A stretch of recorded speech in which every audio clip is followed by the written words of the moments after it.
Imagine being just 11 years old, barely out of elementary school, yet standing in a courtroom, facing trial for murder. Your life on the line, everyone looking at you as if you're already guilty. How does a child end up in such a nightmare? And should an 11-year-old really face the same punishment as an adult? Today, we're diving into one of the most controversial cases in U.S. juvenile justice history, the case of Nathaniel Abraham, a child accused of murder, and what it says about justice, punishment, and the fate of troubled kids. In 1997, Nathaniel Abraham became a name that would go down in history.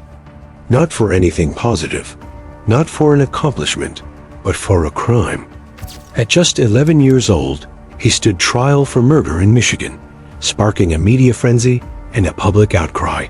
The nation was split on what should happen to him.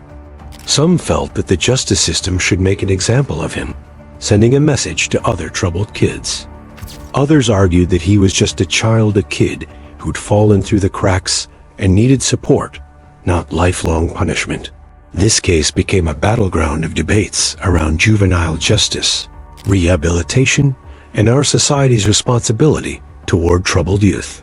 Today, we'll explore Nathaniel's tragic journey from troubled childhood to convicted killer, his life behind bars, and what happened to him once he was finally free.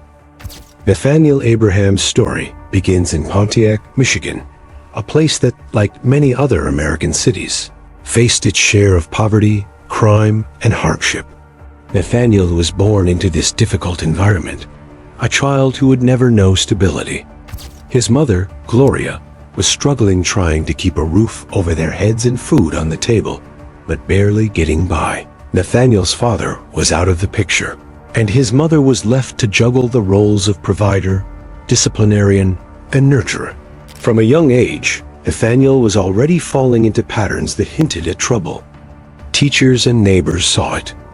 Nathaniel was getting into fights, acting out in class, stealing things. He was hyperactive, and some even said he was aggressive. His mother saw these problems too, and she did what she could. She asked for help, went to social services, reached out to the school, pleading with anyone who might guide her son back onto the right path. But the system's response was to document these problems, to record Nathaniel as a young troublemaker, rather than a child in need of intervention. And so, the pattern repeated itself. Nathaniel would get into trouble. People would write it down, but nothing ever changed.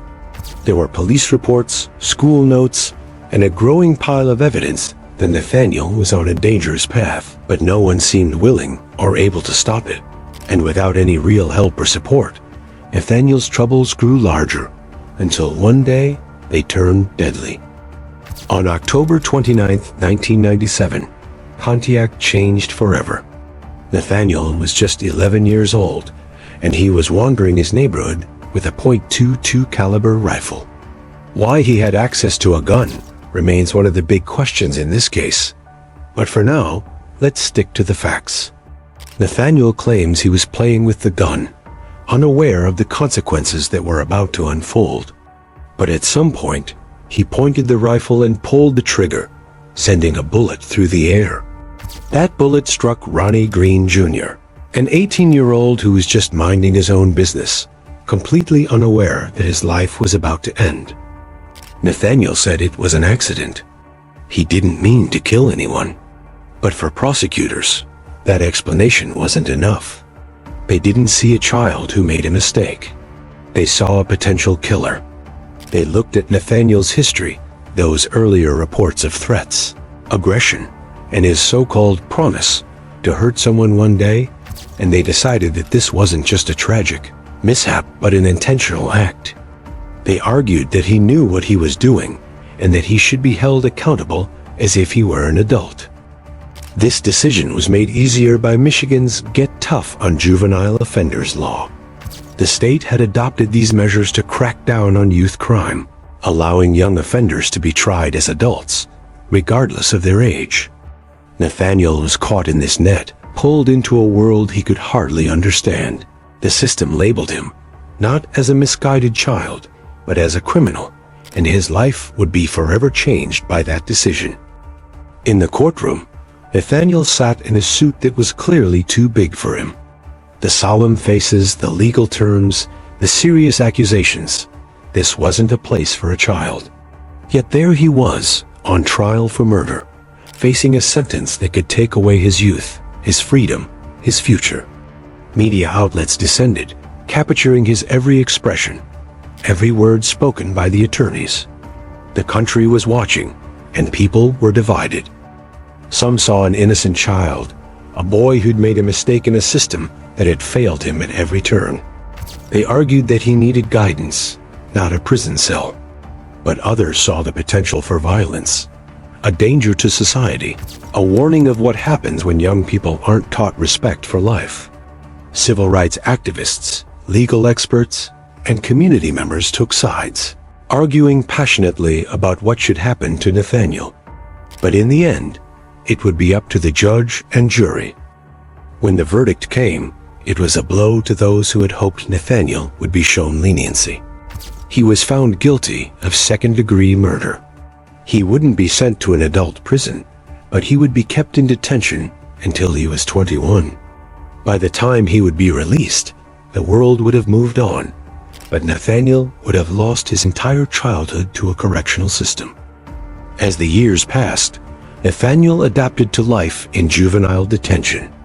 Inside, there were programs meant to rehabilitate young offenders, to give them a second chance. Nathaniel showed signs of change, immersing himself in studies, even expressing remorse for his actions. By the time he was 21, he appeared to have grown, to have matured beyond the child who'd entered that courtroom years before. Nathaniel Abraham appearing before a judge this morning, facing a slew of new charges, including resisting arrest causing injury to an officer. When he was finally released, there was a sense of hope, of cautious optimism. People wondered, would he be able to start fresh? Could he escape the shadows of his past?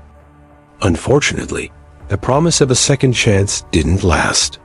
After his release, Nathaniel struggled to adjust to life on the outside. The stigma of his past clung to him, and he found himself caught in a cycle of poverty and crime once more. Soon, he was back in the headlines for all the wrong reasons: drug offenses, violent encounters, theft. One arrest after another, each one tearing down any hope that he might escape his tragic path. For many, this was proof that getting tough hadn't been enough. The system had locked him away, punished him, but it hadn't prepared him for life outside. Others saw this as proof of his nature, that some people, even young offenders, can't be reformed, that the system was right to treat him harshly from the beginning. Either way, Nathaniel's post-release struggles highlighted a broken system, one that fails to address the root causes of crime in troubled youth. The story of Nathaniel Abraham isn't just about one boy. It's about a society that struggles to handle juvenile crime, a system that alternates between punishment and leniency, but never seems to get it right. Nathaniel's story is a tragedy, not only for him but for Ronnie Green Jr., a young man who lost his life, and for a community caught in the crossfire of a crime that might have been prevented. By treating Nathaniel like an adult criminal, Michigan's justice system made a decision that would follow him for life. And while some might see that as necessary, others believe it's proof of a deeper problem, one that punishes children, but never asks why they act out in the first place. Maybe Nathaniel wasn't born destined to harm anyone. Maybe his life could have been different if someone had intervened earlier, if he'd had the guidance he so clearly lacked. But we'll never know, because the system didn't treat him as a child with potential. It treated him as a problem to be locked away.